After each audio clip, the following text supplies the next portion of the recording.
귀농한 지 벌써 7년이 지나 있었다. 조용한 시골 생활에 익숙해질 무렵 몇 달 전 우리 집 바로 옆에 30대 초반의 신혼부부가 이사를 왔다. 그들의 이사 첫날부터 나는 자연스럽게 옆집 아저씨가 되었고 그녀는 그저 옆집 새댁이었다. 처음엔 그저 생활용품을 빌려주고 돌려받는 소소한 인연이었다. 아저씨, 우리 집 설탕이 다 떨어졌어요. 좀 빌려주시면 안 돼요? 허허.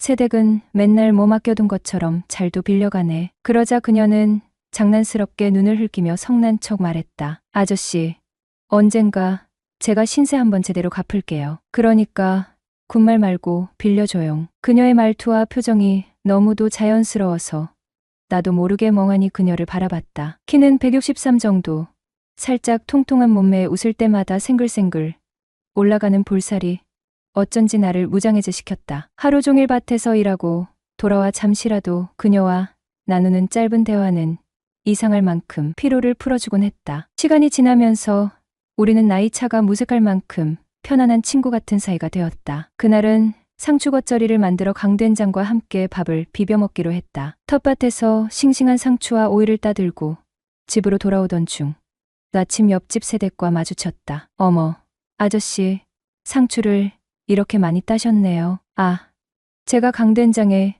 상추 겉절이를 곁들여 밥 비벼 먹는 걸 좋아하거든요. 그녀는 환하게 웃으며 말했다. 혼자 드시기엔 좀 많아 보이는데요. 내가 손이 커서 그래. 괜찮으시면 좀 가져다 먹어요. 그녀는 멋쩍게 웃으며 말했다. 상추는 삼겹살에 싸먹는 줄만 알았지.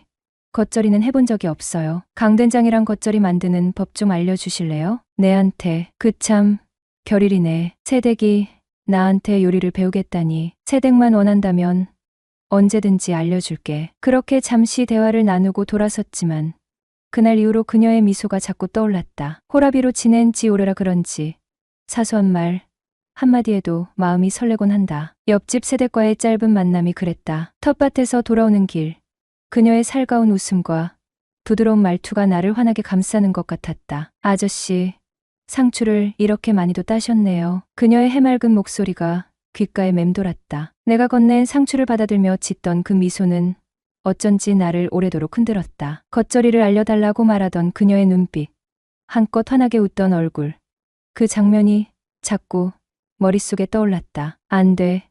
정신 차리자. 스스로를 다잡아 보지만 오히려 애써 지우려는 마음이 더 깊은 흔적을 남기는 듯했다. 불 꺼진 방 안, 고요함 속에서도 그녀의 밝은 목소리가 생생했다. 짧았던 대화가 내내 귓전을 떠돌았다. 침대에 누워도 뒤척이기만 하고 마음은 점점 더 그녀의 온화한 미소로 가득 찼다. 호라비에게 익숙했던 적막함 속에 불쑥 찾아온 그녀의 다정한 말 한마디는 그날 밤 내게 잠을 허락하지 않았다. 겉절이를 배우고 싶다 하던 그녀의 말은 어쩌면 단순한 부탁이었을 텐데 왜 이렇게 마음이 흔들리는 걸까? 이 감정이 설렘인지 외로움 때문인지조차 헷갈렸다. 며칠 뒤 그녀에게서 메시지가 왔다. 혹시 시간 괜찮으시면 상추 겉절이 만드는 법 좀 배워도 될까요? 그리하여 그녀를 위해 내가 즐겨 쓰는 비법 양념장 레시피를 전수했다. 진간장, 식초, 설탕, 참기름, 고춧가루, 깨소금을 황금 비율로 섞어 만든 양념장을 이용해 함께 상추 겉절이를 만들었다. 그녀는 한 입 맛보더니 눈이 반짝였다. 와, 아저씨 진짜 맛있어요. 이 정도 마실 줄은 상상도 못했는데. 그녀가 상추 겉절이를 한 입 먹고선 환하게 웃으며 말했다. 그 웃음 속엔 묘한 친근함과 생기가 묻어나 있었다. 그러다 그녀가 갑자기 말했다. 이렇게 맛있으면 삼겹살 안 먹고는 못 배기겠어요. 아저씨, 지금 같이 삼겹살 구워 먹으면 안 될까요? 저 고기 먹고 싶어요. 순간 멈칫했지만 그녀의 반짝이는 눈빛을 보며 나도 모르게 고개를 끄덕였다. 마침 냉장고에 삼겹살이 남아 있었던 게 얼마나 다행인지 모른다. 고기를 굽기 시작하니 고소한 냄새가 퍼졌고 상추 겉절이를 곁들여 한 입 크게 싸먹는 그녀의 모습은 어찌나 행복해 보이던지. 와, 진짜 대박이다 이거. 아저씨는 혼자 사시는데 이렇게 차려 드시다니 대단한데요. 살짝 쑥스러워진 나는 대수롭지 않게 웃으며 말했다. 뭐, 그냥 내 방식대로 해먹는 거지. 속으로는 그녀의 칭찬에 심장이 조금씩 두근거렸다. 소주 한 잔씩 따라가며 대화는 점점 부드러워졌다. 술 기운이 살짝 올라온 그녀가 말했다. 혼자 밥 먹는 거 너무 외롭잖아요. 이런 맛있는 음식은 같이 나눠 먹어야 제맛인데. 그쵸? 그렇긴 하지. 그럼 앞으로 맛있는 거 해 드실 땐 저한테 꼭 연락하세요. 그녀의 말 한마디에 방 안이 갑자기 더 따뜻해진 느낌이었다. 아저씨, 가만히 있어 보세요. 제가 쌈 하나 싸드릴게요. 손끝으로 상추 위에 고기, 겉절이, 고추장까지 올려 깔끔하게 쌈을 만든 그녀가 내 앞에서 장난스레 말했다. 아, 벌리세요. 네, 어서요. 순간 당황했지만 그녀의 장난기, 어린 눈빛에 이끌려 입을 벌렸다. 그녀가 쌈을 쏙 넣어주며 말했다. 어때요? 제 쌈 싸는 실력. 괜찮죠? 입안 가득 퍼지는 맛과 그녀의 장난스런 웃음에 나도 모르게 웃음이 터졌다. 맛있네. 세댁. 쌈 싸는 솜씨가 제법인데? 그녀는 소주잔을 들고 장난스러운 눈빛으로 말했다. 앞으로도 종종 이런 자리 가져요. 아저씨. 혼자 외롭게 지내지 마시고요. 그리고 나는 모든 걸 솔직하게 털어놓았다. 세댁. 내가 정말 말도 안 되는 얘기지만 세댁이 너무 마음에 들어. 만약 10년만 젊었어도 한번 들이대 봤을 텐데 말야. 그녀는 놀라는 대신 깔깔 웃으며 대답했다. 그럼 아저씨는 제가 여자로 보인다는 거네요? 말이 또 그렇게 되나? 아니, 그만큼 매력이 쩐다는 소리지.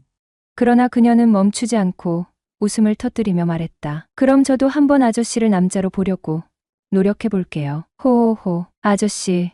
나 사실 아저씨랑 이렇게 있는 게 좋으면서도 좀 이상해요. 그냥 옆집 아저씨인데 자꾸 다른 생각이 들어요. 그녀의 고백 같은 말에 나도 솔직해졌다. 사실은 나도 그런데. 세댁이 웃을 때마다 마음이 자꾸 흔들려. 그러면 안 되는 거 아는데 쉽지가 않네. 술 기운 때문일까?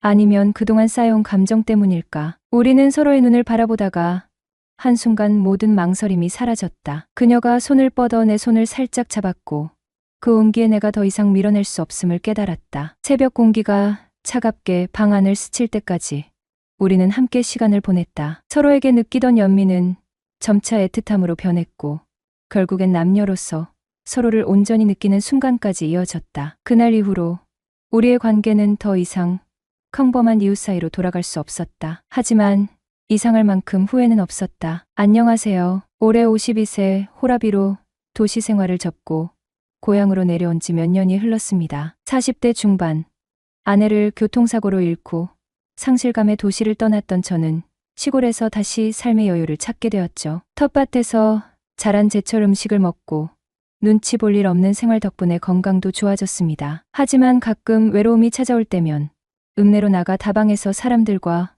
어울리며 회포를 풀곤 했습니다. 마을에서는 제가 가장 젊은 축에 속하다 보니 자연스레 이장 역할을 맡게 되었어요. 그러던 어느 날 젊은 부부가 마을에 귀농하고 싶다며 저를 찾아왔습니다. 남편은 35살, 아내는 32살. 정부 지원 사업 덕에 저희 옆집 빈집이 리모델링되어 임대될 예정이었죠. 처음엔 이 부부가 대견하기도 했지만 사실 저는 아내의 밝은 미소에 마음이 끌렸습니다. 그녀는 완벽한 미인은 아니었지만 선한 눈웃음이 참 매력적이었죠. 그들의 귀농을 돕는 동안 저도 생기가 돌았습니다. 관공서를 함께 다니고 마을 어르신들께 소개하며 정착을 도왔죠. 결국 한 달 만에 옆집으로 이사를 오게 된 부부는 제게 많은 의지했고 저희는 자주 왕래하며 저녁을 함께 나누고 허물없는 사이로 발전했습니다. 어느 날 남편이 서울에서 직장 문제로 이틀간 집을 비워야 한다며 아내를 부탁한다고 말했습니다. 저도 흔쾌히 수락했고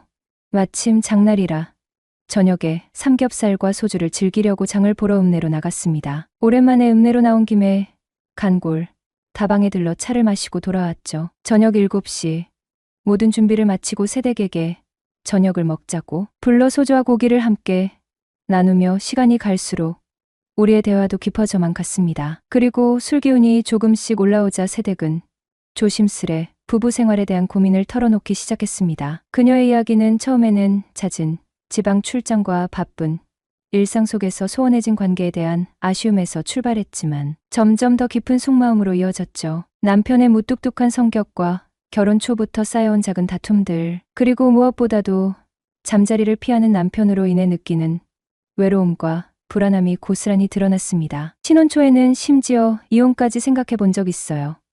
그녀는 잠시 망설이다가 조용히 말을 이어갔습니다. 남편이 원하던 전원 생활을 하면 뭔가 달라지겠지.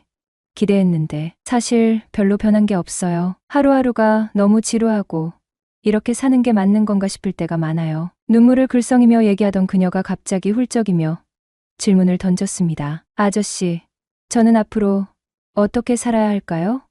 그녀의 가녀린 목소리엔 가련함이 묻어났습니다. 그 순간 그녀를 바라보던 나는 마음 한켠이 무너지는 것 같았습니다. 고운 새댁이 보여주는 솔직한 속내와 외로움이 어쩐지 낯설지 않았습니다. 위로의 말을 건네려다 보니 나도 모르게 솔직하게 답했습니다. 사는 게 참 쉽지 않죠. 부부 사이에서 중요한 부분들이 안 맞으면 생각지도 못한 문제들이 생기기도 하고요. 심하면 말을 멈추며 잠시 생각했지만 이미 속내를 꺼내고 있었습니다. 이혼도 고민해 볼 수 있는 거죠. 맞지 않으면 어쩔 수 없잖아요. 그녀는 잠시 내 말을 곱씹더니 쓸쓸히 웃으며 눈을 닦았습니다. 아저씨는 참 솔직하네요. 그런데 그녀는 장난스러운 미소를 지으며 물었습니다. 그럼 아저씨는 잘 맞는 사람과 살았었나요? 갑작스런 질문에 난감했지만 웃으며 답했습니다. 속공한 만큼은 괜찮았지요. 내가 다방면에서 잘 맞춰주는 편이거든. 내 말에 그녀는 그동안 흘리던 눈물을 멈추고